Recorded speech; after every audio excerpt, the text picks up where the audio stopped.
nova manhã. Entrevista do dia.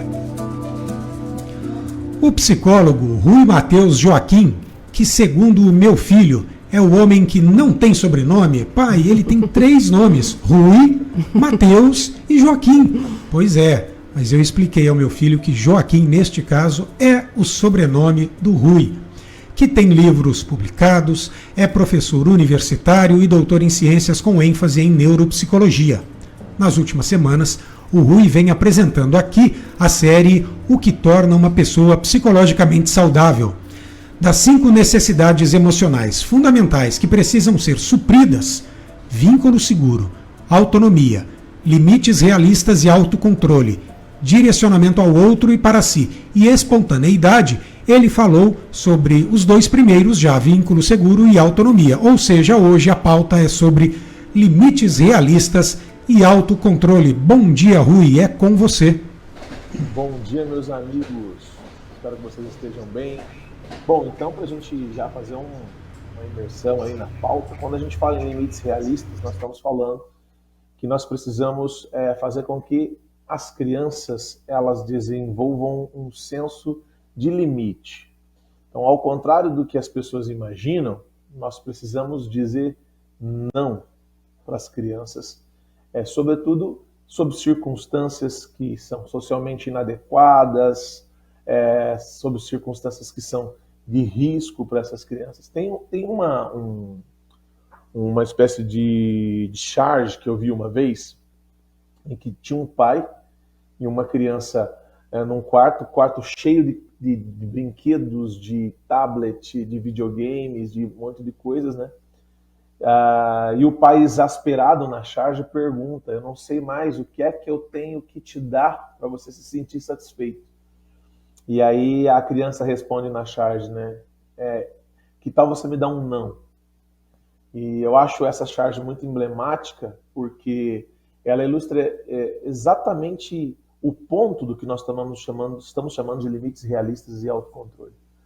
Uma criança que ela não aprende a adiar as gratificações, que ela não aprende a exercitar a paciência, né? Ela acaba não exercitando uma função neuropsicológica importante que a gente chama de controle inibitório, né? E a gente sabe que na vida, por exemplo, se tem algo que a gente precisa aprender a fazer é esperar coisas, aguardar momentos, né? Viver muitas vezes a angústia das esperas que a vida nos impõe, né? Então, quando nós dizemos não, quando nós fazemos combinados com as crianças, por exemplo, antes de entrar numa loja de brinquedos, dizer para ela: olha, hoje eu não vou comprar nada, hoje não temos condições de comprar, não vai dar certo, não posso fazer isso nesse momento, né? Para que ela passe a exercer uma capacidade de autocontrole, nós estaremos alejando essa criança emocionalmente se nós não passarmos a desenvolver nela esse senso de autodomínio. Então, quando nós falamos em limites realistas e autocontrole, né, a gente está dizendo que essa capacidade de espera, né, essa capacidade de tolerar o não, a adiação, o adiamento da gratificação, né, por meio de limites, né, isso atrapalha o desenvolvimento do autocontrole dessa criança. Então ela precisa aprender a lidar com as frustrações, ela precisa lidar com os seus desejos, ela precisa aprender a lidar com os direitos alheios, né? Assim ela, de algum modo, desenvolve a capacidade de ser tolerante, né? E também ela vai adquirir, de algum modo, a noção de empatia, né? Uma vez que ela aprende a se colocar no lugar do outro, a esperar a vez do outro. Então todo o jogo, toda a brincadeira que faça com que ela tenha um nível de controle, de ter que esperar a vez do outro, né, é algo muito importante também. E esse autocontrole é fundamental para o desenvolvimento da própria autoconfiança e da independência dela, né?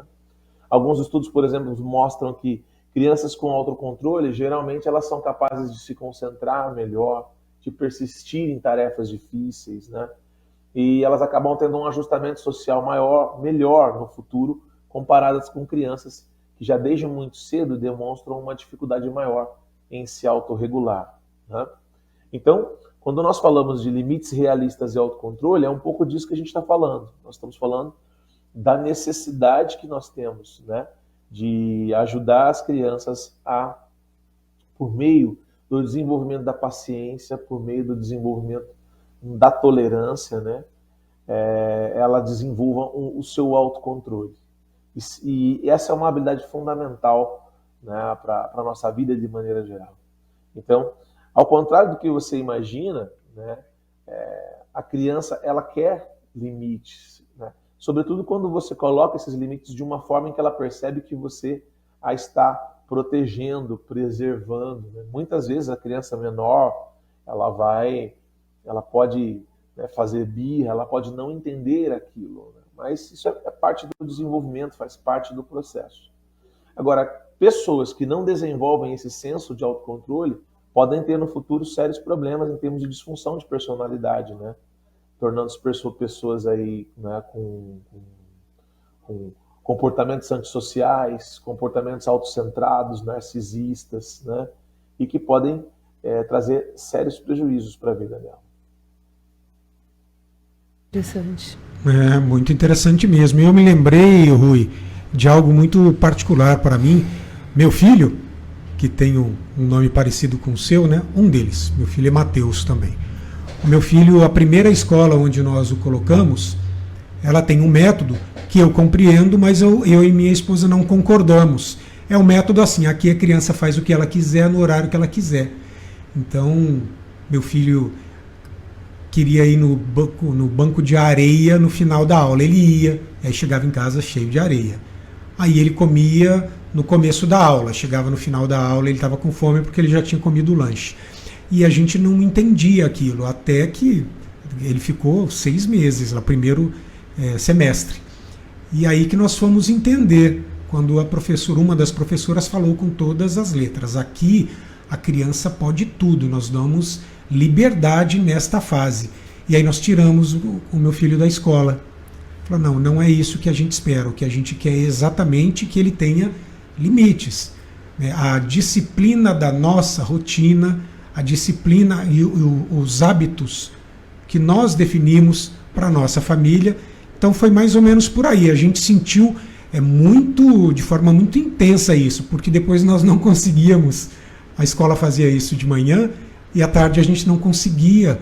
À tarde, eu vou usar uma palavra que é errada e os psicopedagogos vão me apedrejar. Mas a gente não conseguia controlar meu filho depois. E aí isso foi um processo numa outra escola. E aí na hora de escolher a próxima, nós conversamos de uma forma como nós não havíamos conversado, nem para as escolas onde minha filha, que é maior, havia frequentado, e nem naquela onde o meu filho foi, exatamente por conta disso. Não se trata, um ajuste interessante, né? Muito interessante a sua fala, e um ajuste importante não se trata de nós colocarmos uma disciplina extremamente rígida para a criança, não é isso. Não se trata aqui de você impor uma disciplina de intolerância e não validação de tudo que a criança precisa, sente, né? Mas se trata de minimamente você entregar regras e limites realistas para ela, né? De que as coisas elas têm o seu lugar e o seu momento, né? Se desenvolver minimamente esse tipo de função psicológica, né, é muito provável que ela tenha prejuízos depois, dentro de um contexto social baseado na vida real, né, de permanência e convivência aí, dentro do jogo social. Perfeito. E aprendi isso bem cedinho, viu? Porque o pediatra que atendia minha filha em Araraquara, e com meses ele falava isso pra gente: olha, o bebê entende, o bebê ele joga com você, então comece a perceber, conversar com a sua filha, evidentemente, né? Não como se fosse um adulto. Assim, tome algumas atitudes porque ela vai perceber o que você está fazendo.